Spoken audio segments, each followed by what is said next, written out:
তোমাৰ নামটো কোৱাচোন? শ্ৰী সঞ্জীৱ বৰুৱা। তোমাৰ গাঁওখনৰ নাম? মনবাৰী। Post office? ডিপৰা। থানা? গড়পুৰ। জিলা? বিশ্বনাথ। মৌজা? কলমপুৰ। ভাৰতৰ প্ৰধানমন্ত্ৰীৰ নাম? নৰেন্দ্ৰ মোদী। অসমৰ মুখ্যমন্ত্ৰীৰ নাম? সৰ্বানন্দ সোণোৱাল। অসমৰ স্বাস্থ্যমন্ত্ৰীৰ নাম? ডক্টৰ হিমন্ত বিশ্ব শৰ্মা। আমাৰ গহপুৰ সমষ্টিৰ বিধায়কৰ নাম? উৎপল বৰা। বেদ কেইখন? 4খন। কি কি? ঋগ্বেদ, যজুৰ্বেদ, সামবেদ, অথৰ্ববেদ। অসম সাহিত্য সভা প্ৰথম ক'ত অনুষ্ঠিত হৈছিল? শিৱসাগৰ জিলাত। অসম সাহিত্য সভাৰ প্ৰথম সভাপতি কোন আছিল? পদ্মনাথ গোহাঁই বৰুৱা। কিতাপৰ পোক কাক কোৱা হয়? নীলকান্ত। পৃথিৱীৰ আটাইতকৈ ওখ শৃংগটোৰ নাম কি? Mount Everest. শংকৰদেৱ ক'ত জন্ম হৈছিল? বৰদোৱা আলিপুখুৰী গাঁও। শংকৰদেৱৰ মাকৰ নাম কি আছিল? সৈতা সন্ধান। শংকৰদেৱৰ পিতাকৰ নাম? অসম ভূঞা। শংকৰদেৱৰ শিক্ষাগুৰুজনৰ নাম কি? মহেন্দ্ৰ কুণ্ডলী। শংকৰদেৱৰ আইতাকৰ নাম? সেয়াসতী। শংকৰদেৱৰ প্ৰিয় শিষ্যজনৰ নাম? মাধৱদেৱ। শংকৰদেৱে লিখা অংকীয়া নাট 4খনৰ নাম ক'ব পাৰিবা? কোৱাচোন। কলিয়াদমৰ, ৰুপিহৰণ, পাৰ্যাথৰণ আৰু ৰাম বিজয়। আমাৰ দেশখনৰ নাম কি? ভাৰত। ভাৰত কেতিয়া স্বাধীন হৈছিল? 1947 চনৰ 15 আগষ্টত। ভাৰতৰ সংবিধানখন কেতিয়া প্ৰস্তুত হৈছিল? 1950 চনৰ 26 জানুৱাৰী তাৰিখে। ভাৰতৰ ৰাজধানী কি? গ্ৰীণ দিল্লী। অসমৰ ৰাজধানী? দিছপুৰ। ভাৰতৰ ৰাষ্ট্ৰীয় ফুল কি? পদুম। ৰাষ্ট্ৰীয় খেল? হকী। ৰাষ্ট্ৰীয় চৰাই? ময়ূৰ। ৰাষ্ট্ৰীয় বৃক্ষ? আহঁত গছ। ৰাষ্ট্ৰীয় জন্তু? বাঘ। পঞ্চপাণ্ডৱৰ নাম ক'ব পাৰিবা? কোৱাচোন।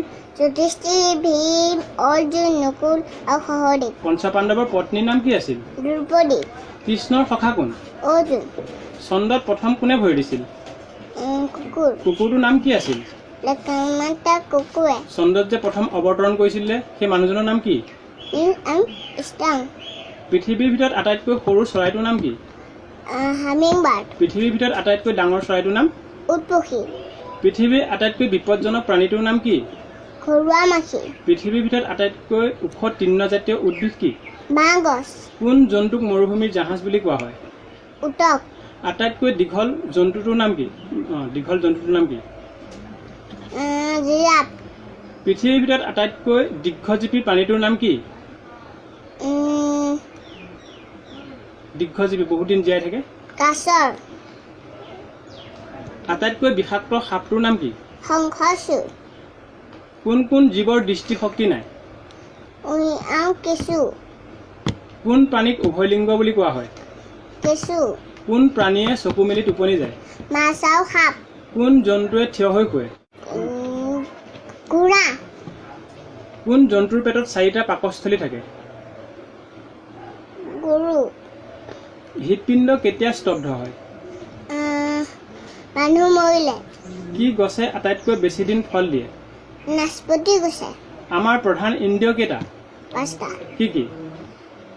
চকু, নাক, জিভা আৰু কাণ আৰু ছাল। অসমৰ 2খন অভয়াৰণ্যৰ নাম কোৱাচোন। কাজিৰঙা, মানস অভয়াৰণ্য। কাজিৰঙা কিহৰ কাৰণে বিখ্যাত? এশিঙীয়া গড়ৰ কাৰণে। পৃথিৱীৰ আটাইতকৈ দীঘল নদীখনৰ নাম কি? নীল নদী। পৃথিৱীৰ আটাইতকৈ বহল নদীখনৰ নাম কি? আমাজন নদী। আমাৰ ওচৰতে থকা এখন নদীৰ নাম কোৱাচোন। ব্ৰহ্মপুত্ৰ নদী। জাতীয় পতাকাৰ ৰং কেইটা? 3টা। কি কি? ওপৰে গেৰুৱা, মাজত টুকুৰা, তলত চাং। মাজত কি থাকে? অশোক চক্ৰ। অশোক চক্ৰৰ দণ্ডিৰ কেইডাল থাকে? 24ডাল। আচ্ছা, তুমি এটা বিয়ানাম গাব পাৰিবা নেকি? কোৱাচোন। শৰাই তামোল সজোৱা, শৰাই তামোল সজোৱা, জোৰোণা হিৰৈ আছে, আদৰ ৰংগৈ ওলোৱা।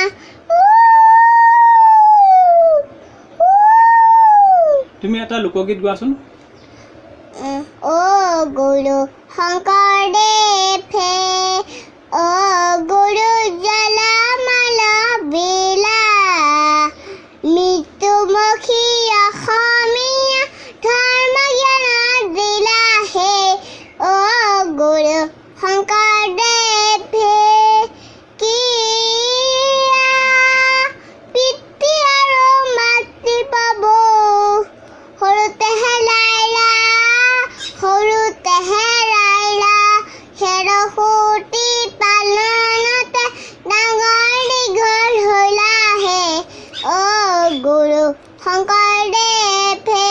আছে তুমি এটা ডক্টৰ ভূপেন হাজৰিকা গীত গাই দিয়া মানুহে মানুহৰ বাবে যদিহে অকৰুণে ভাবে অকণি সহানুভূতিৰে ভাবিব কোনেনো কোৱা সময়